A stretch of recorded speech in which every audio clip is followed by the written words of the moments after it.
So, Paul, you've had a wonderful career in England, nearly 500 appearances, over 100 goals, and you won the heart of one of the most successful and sought-after women in the country. Not a bad job, eh? No, I've been very fortunate. You know, I think if you would have asked me as a young kid growing up in Pickering, that I'd go on to be a professional footballer playing in England and build my life here, I would say, you know, it's madness. But it was a dream as a kid to be a professional footballer. It looked unreachable coming from where I did, but through a lot of graft and a little bit of luck, I'm here today, and I'm very fortunate for it. And it was a colored career. Looking back on it, I mean, what are the standout memories for you?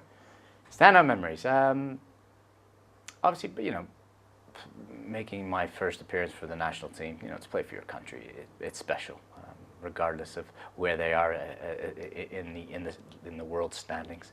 And then coming to England, you know, when I came to England, it was 1920. There weren't many Canadians or any foreign players playing in England at the time. They almost saw the Scottish and the Irish and the Welsh as foreigners. So to have this Canadian kid come in and you know, I remember looking at me a little bit funny, and got to gain respect very, very quickly, because that's the most difficult. And you know, settled in quite nicely. I can remember my first reserve game. I think I just got off the airplane. I don't think the manager knew, you know, the time difference and the flight, 7-hour flight from Toronto. And he said, "Oh, you got off the plane? Okay, we've got a game in an hour." I literally went straight to the pitch, and I think I scored him. I scored after about 5 minutes, and then pulled my hamstring after about 10. But you know, from that day on, I knew I wanted to be here. I wanted a taste of it, and it went extremely well for me. You played a ton of games for Canada as well. Looking back on your Canada career, what stands out for you? Winning the Gold Cup, I think it was special. You know, when you think of again, the ranking of the country, and to win that was against all the odds, and very special. I had a lot of probably bad memories as well with the Canadian team. Numerous sendings off, and a lot of heartache with not qualifying, but that one stands out as a main positive. But you're here today as a manager of Burton Albion. It's been a new adventure for you. How's it been going? It's been going brilliant. Yeah, absolutely brilliant. You know, it's stressful and it's time consuming, but I was aware of that, and I've really taken to it. You know, I'm really enjoying the challenge of it. You know, the day-to-day working with players, getting into their psyche. You know, there's so many different aspects to look at, and I'm fortunate here too that as far as apprenticeship goes, as being a manager, this is a fabulous club to do it. We've got fantastic facilities here for a League Two club, and I've really got my fingers in everything, because you know, it is a relatively new football club. So I'm learning everything. You know, you get your hands involved in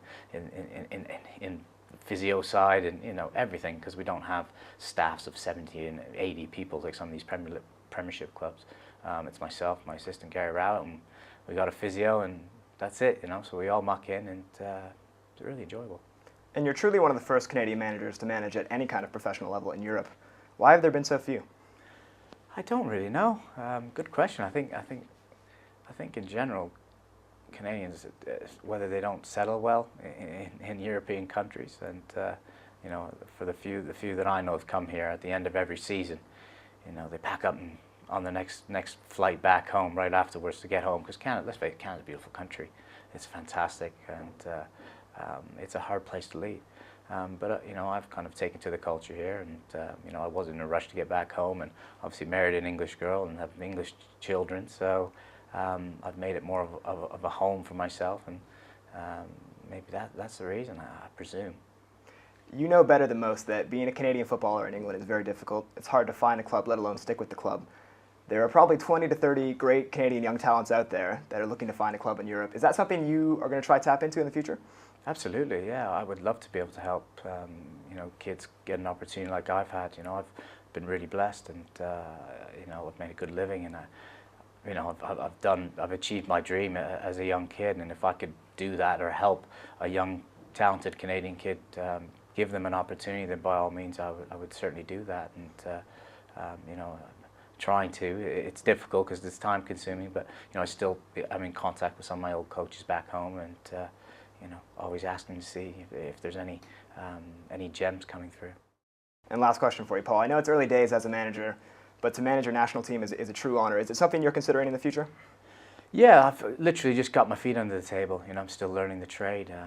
I'm enjoying it, and you know, I still got a lot to learn. I know that, but hopefully, you know, things will progress and we'll continue to do well here at Burton. There's definitely a scope for us to go on and improve, and that's the plan. So, you know, at the minute, it's just taking, you know, baby steps, and like I said, learning the trade, and hopefully I'll get better. And then in the future, who knows? Before we let Paul go, we wanted to relive some of the magic from his playing days, and where better to start than with that playoff goal. All right, Paul, so we've got 2 clips for you here. I'll let you talk us through this one. Okay. This is the semi-final, isn't it? Yep. Playoff. No, long ball knocked up by Paddy Kane. I think that's Jimmy Brennan. You'll see just on my. I think that was just gone past Jimmy there. I've just come inside. Peschisolido. He's finding a way through, doing what he does best. Paul Peschisolido. Not the best celebration, is it? I need to get back in the gym, I think. What's going through your head right now? It was just mad because we had lost the first game. We drew the first game, 1 each, and we were 2-0 down. Looked like it was dead and buried, and we've come back from 2-2. We've gone into extra time, and Neil Warnock just said to me, "Pesh, go on.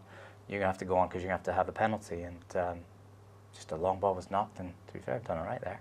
And you know, you've got 35,000 people jumping and screaming. What does that actually feel like? It is. I can't explain it. I can't explain it. As you can see, the emotion on my face is just.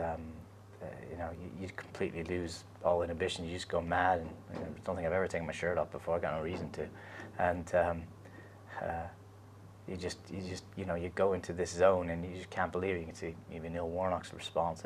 It was brilliant, absolutely brilliant. And that's the thing, as you know, when you retire, it never comes back. It's a hard thing to replace. So you know, it was good times. Okay, great. We're gonna move on. I've got the now famous 2000 Gold Cup semifinal. I think it's one of the most poignant moments of the tournament. It's when you guys kind of realize you've done it. You're CONCACAF champions. You're going to the Confederations Cup. It must have been brilliant. I'll let it play for you, Paul. Yeah, it was magnificent. Absolutely magnificent. Again, like to be such a lowly favoured team to go into that and to win it. It was against, you know, every rule in football as to win that, and it was just a great feeling, you know, to achieve success. And you see Craig Forrest, who I got to say I've never seen a goalkeeper perform heroics as he did in that tournament. He was magnificent. I think Carlo must have scored 6 or 7 goals as well. Just everything happened. Everything, you know. Sometimes you need a bit of luck, and you know, we performed, but the luck was there as well. And it was a remarkable thing for us to achieve. And there's a lot of Canadian supporters who want to replicate that kind of performance. How do we do it? How do we do it? Good question. You know, we've got a lot of work to do. You know, one thing you would say, there are a lot of players playing in Europe, and you know, they're getting a good schooling. They're playing at good levels. It's just a matter of bringing that back and you know, channeling it in the right direction. And you know, let's hope we can achieve this once again. And you know, it'd be great if we can qualify for a World Cup.